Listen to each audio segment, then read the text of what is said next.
Hi, everyone. I'm Ashley Harwood. I'm one of the counselors in the SBH Counseling and Wellness Office.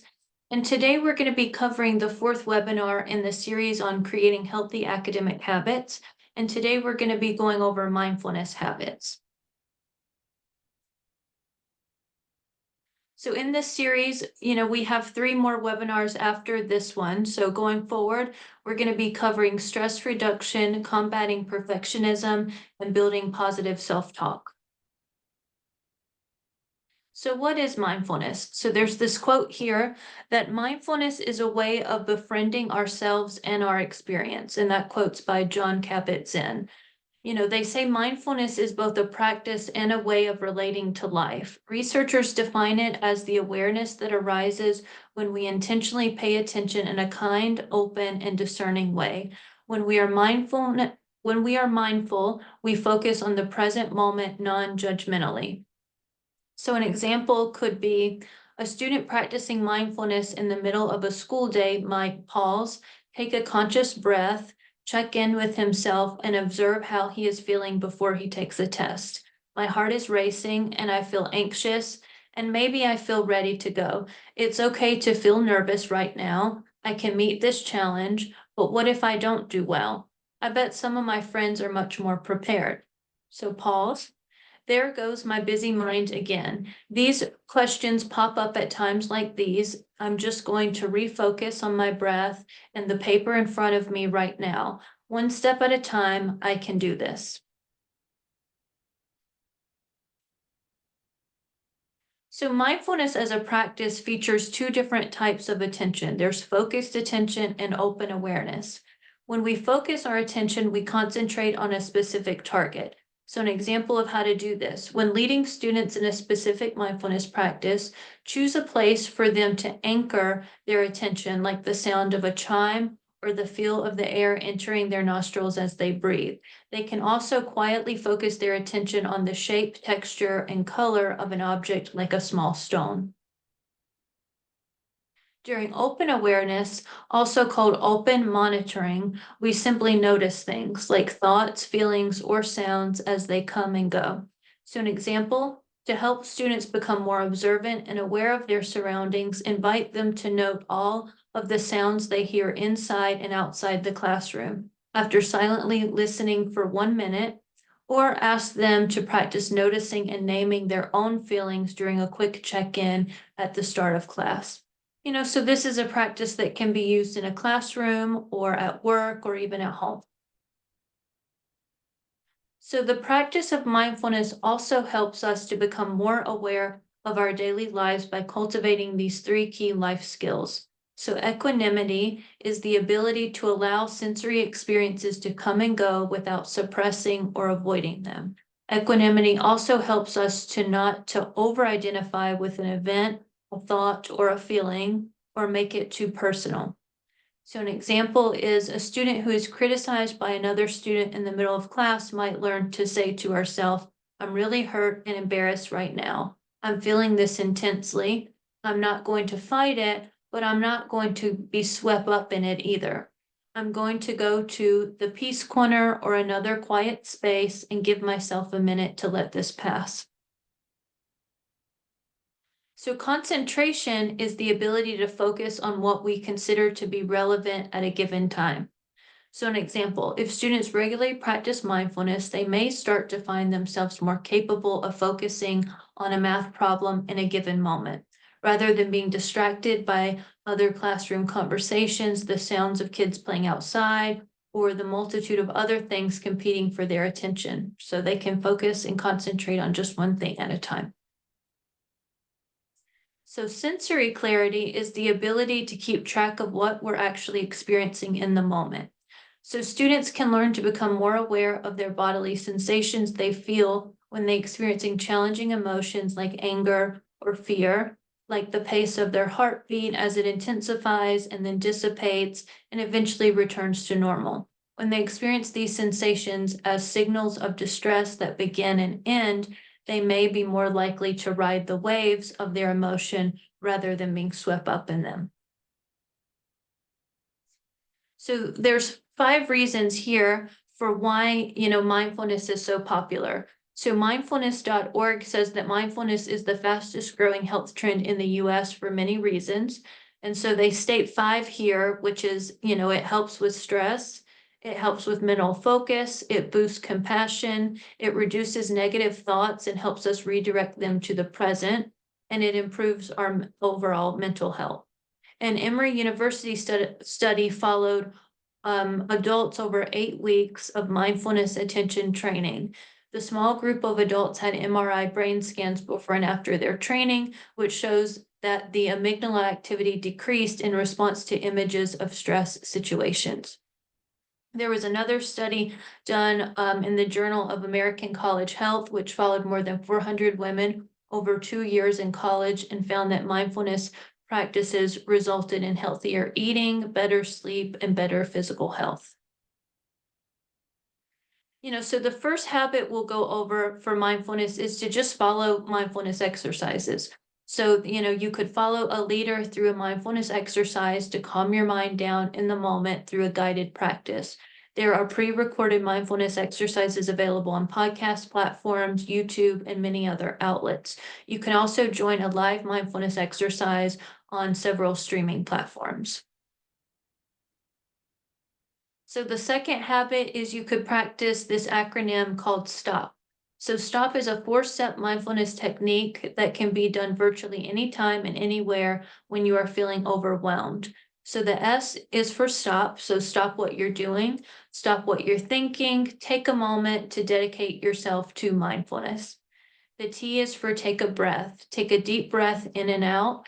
Find a method that works for you and slows you down. You might count up or down, close your eyes, breathe in through your nose and out through your mouth.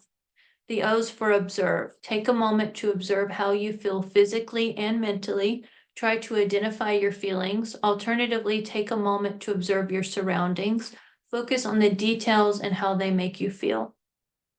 And then the P in stop is for proceed. So proceed intentionally with the task at hand. If you need to slow down, slow down. If you need to set a timer, set a timer. If you need to drink some water, grab some water. Practice being in tune with yourself and proceed with your day in a way that makes sense for you. The third habit is sensory exercises. So sensory exercises are a great way to practice mindfulness by reaching out to immediate tangible experiences. This is a way to ground yourself in the present moment and space. Try out these sensory exercises. So the examples they give is you could place your hands in water. You could hold a piece of ice in your hand. You could touch or hold something comforting like a soft blanket or a stuffed animal.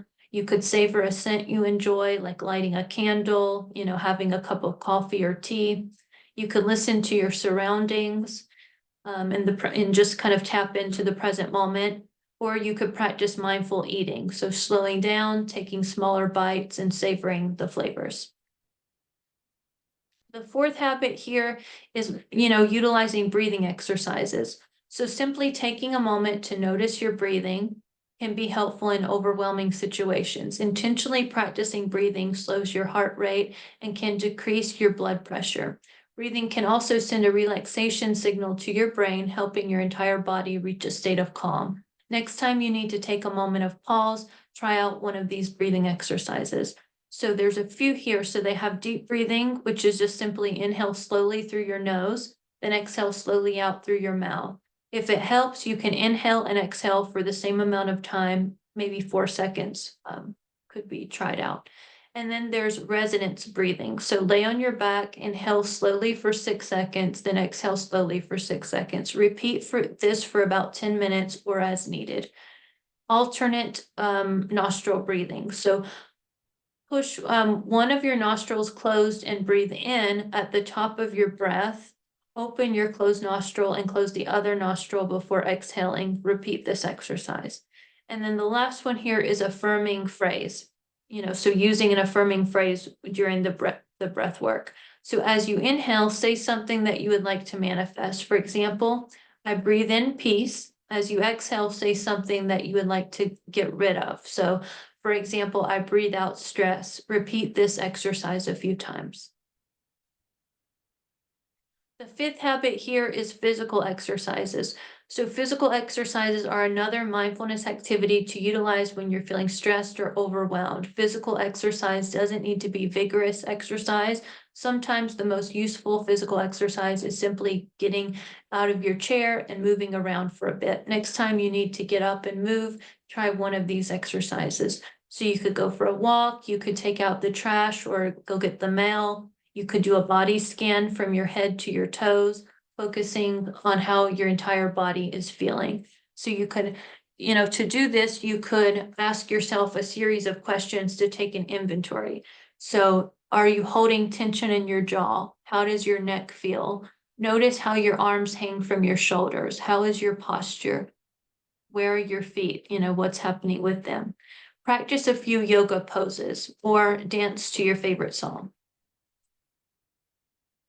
The sixth habit here is to practice the 5-4-3-2-1 exercise, which focuses on the senses. So that's a great mindfulness exercise that can be done anywhere, and it doesn't take too long. Tapping into the five senses, this exercise encourages you to focus on your surroundings and your body. So how to do this is, to ask yourself, in this present moment, what are five things that I hear right now? And people will, tap in and see, what do I hear closest to me? What do I hear furthest away? What are five things I hear? What are four things I see, right now in front of me? What are three things that I can touch? What are two things that I can smell? And what is one thing that I can taste? And then the seventh habit here is to notice nature. So, at least once a day, go outside for 15 to 20 minutes to notice nature. Use your senses to take in the sights, scents, and sounds of nature. This is also a good place and time to practice your mindful breathing. As thoughts of work, family, life, and to-do lists creep into your thoughts, which, is normal and it happens, set them on a mental shelf and return your thoughts to the plants, animals, and nature or natural creations around you. The eighth habit here is to use an anchoring phrase. So if you need something quick and calming to stay grounded, try repeating an anchoring phrase. Your anchoring phrase can be the same every time. It could be a motivating quote or a word, or it could be something in the moment. Repeat whatever is comforting to you. An anchoring phrase for the moment can follow a format similar to this. So, my name is blank, today is blank, right now I feel blank. So let's review, these key kind of elements of mindfulness. So it says, mindfulness practice is not something that has to be perfect. In fact, it doesn't need to fit any prescription for success. Here's a review of the four key components of mindfulness. So the first is attention regulation. So allowing the mind to wander freely and gently nudging it away from negative, obsessive, and stress-inducing thoughts back to the present moment.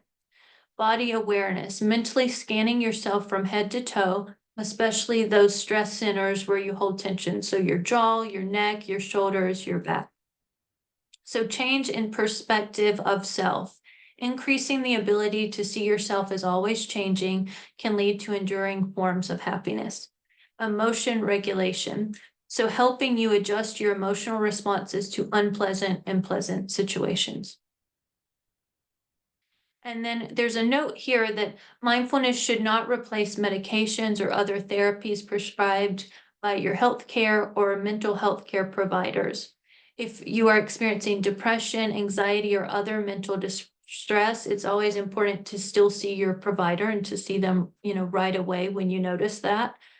Here we have the resources for the SBH Counseling Center. You can, go to our webpage there and reach out to us for a session. There's also some 24/7 support listed. There's the CUNY crisis text line, New York City Well, or there's the national 988 number that could be called or text to. And if you would be interested in outside providers, you can find those through your health insurance website, Psychology Today.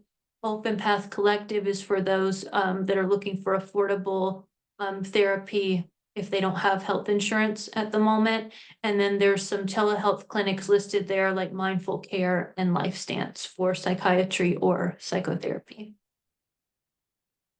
And then I'll leave you with this, and that's the reminder, to practice positive affirmations. So that's a habit that we're trying to practice each week. So for this week, we have, the quotes, the affirmations: I have the power to make a difference. I am an amazing person. Everything I need is within me. I learn from my mistakes. I am strong and capable. It is okay to make mistakes. I have the power to choose how my day will be.